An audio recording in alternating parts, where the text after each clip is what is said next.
안녕하세요. 우리들의 전통 예절과 옛 풍습을 알아보는 천국의 니캉네캉입니다. 이제 내일이면 우리 민족의 최대 명절인 설날이어서 온 가족이 함께 모여 설날 차례를 지내고 또 세배도 하게 되는데요. 오늘은 이러한 제사나 차례상에 절대 올리지 말아야 한다는 음식은 어떤 것이 있고 또 왜 그런지 그 이유를 한번 알아보고자 합니다. 아직까지 저희 채널의 구독자가 아니시라면 지금 바로 구독 버튼을 꾹 눌러주시고요. 알림 설정도 부탁드립니다. 제사는 물론 그 지방마다 그 지방의 풍습과 관례가 조금씩 다르고요. 또 집안마다 가풍도 따로 있고 또 예법도 따로 있어 서로가 약간씩은 다르잖아요. 오늘날에는 또 종교와 개인의 주관적 성질에 의해서 제사를 지내지 않거나 형식을 아예 상관하지 않는 방향으로 지내는 사람도 많이 증가하고 있답니다. 그래서 심지어 제사상에 피자를 놓고 지내느니 치킨을 놓고 지내느니 여러 말들이 많지만 실제로 아직 그렇게 지내지는 않죠.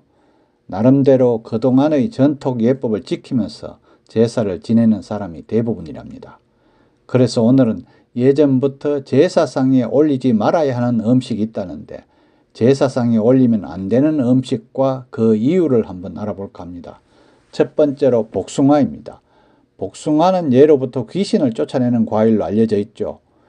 그래서 예전에는 무당이 구설할 때나 귀신 들린 사람을 위하여 푸닥거리를 할 때는 복숭아 나무 가지를 사용하곤 했다네요.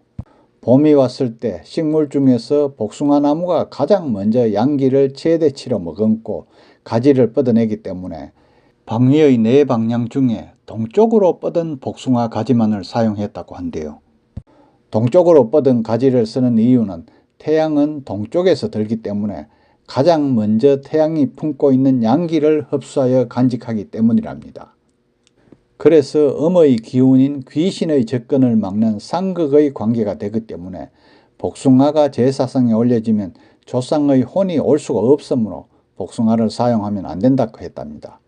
또 털이 달린 것들은 부정을 탄다고 하여 복숭아를 사용하지 않았다고 하더라고요. 그리고 복숭아는 과실 중에서도 이유는 알 수 없지만 미천한 과일로 여겨서 최고의 음식만 차려야 하는 제사상에는 잘 올리지 못하였다고 합니다. 다음 두 번째로 치자로 끝나는 고기지요. 바닷고기 중에서 치자로 끝나는 고기와 어자나 기자로 끝나는 고기가 있는데요. 어자나 기자로 끝나는 고기, 그러니까 숭어나 농어, 민어, 조기 이런 것은 고급 어종이고요. 치자로 끝나는 고기, 그러니까 멸치, 꽁치, 칼치 이건 하급 어종으로 분류를 한다고 하네요. 그래서 치자로 끝나는 생선은 제사상에 올리지 않는다고 하며 이것은 조상 숭배의 예이기도 했다네요. 또한 비늘이 없는 생선은 부정한 생선으로 구분을 하여 부정한 음식을 조상에게는 바칠 수 없다는 이유에서 쓰지 않았다고 합니다. 다음 세 번째로 고춧가루와 마늘 같은 자극적 음식입니다. 마늘이나 붉은색 고춧가루, 팥과 같은 것들은 역시 귀신을 쫓는 음식으로 알려져 있는데요. 마늘의 강렬한 향과 고춧가루와 팥의 붉은색이 원인인 것 같다고 합니다. 동짓날 팥죽을 쑤어서 잡귀를 예방하거나 귀신을 쫓는 부적도 붉은색으로 만드는 이유가 다 여기에 있다는데요. 붉은색은 강렬함의 대표적 색상으로 양기의 표본이 되어 귀신을 쫓는 색상이기 때문이라고 생각됩니다. 고춧가루에 대한 또 다른 설은 임진왜란 이후에 우리나라에 들어왔기 때문에 예로부터 전래된 음식이 아니어서 사용하지 않는다는 말도 있답니다.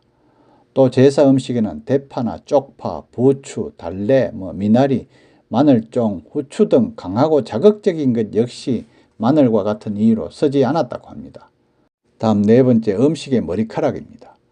머리카락 역시 귀신을 쫓는 이유가 있기 때문인데요.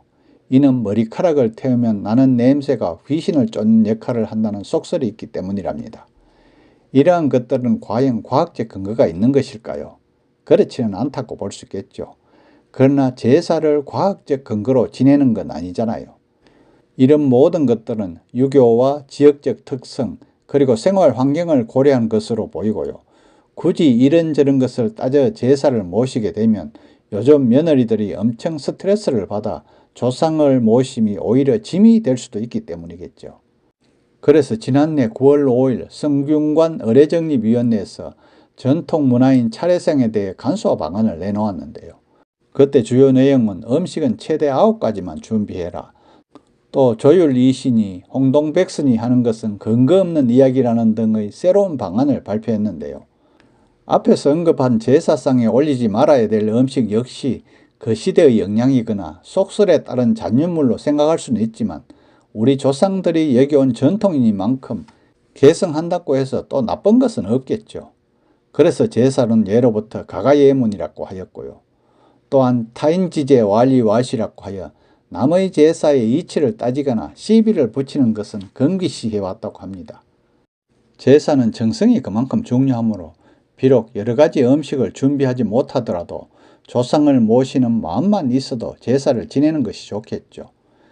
지금의 현실과 상황에 따라 물 한 잔 따라 놓거나 혹은 그냥 먹던 대로의 음식과 차림으로도 고인을 그리는 경건한 마음을 음식 삼아 제사를 지내는 것도 조상에 대한 예의가 되지 않을까 싶기도 합니다. 오늘은 우리가 지내는 제사나 차례상에 예로부터 올리지 않았다는 음식의 종류와 그 이유에 대해서 알아보았는데요. 아무리 옛것이라도 우리 조상들의 아름다운 관습은 이어받는 것도 좋은 방법이 되겠죠. 끝까지 시청해 주셔서 감사하고요. 구독도 꼭 부탁합니다.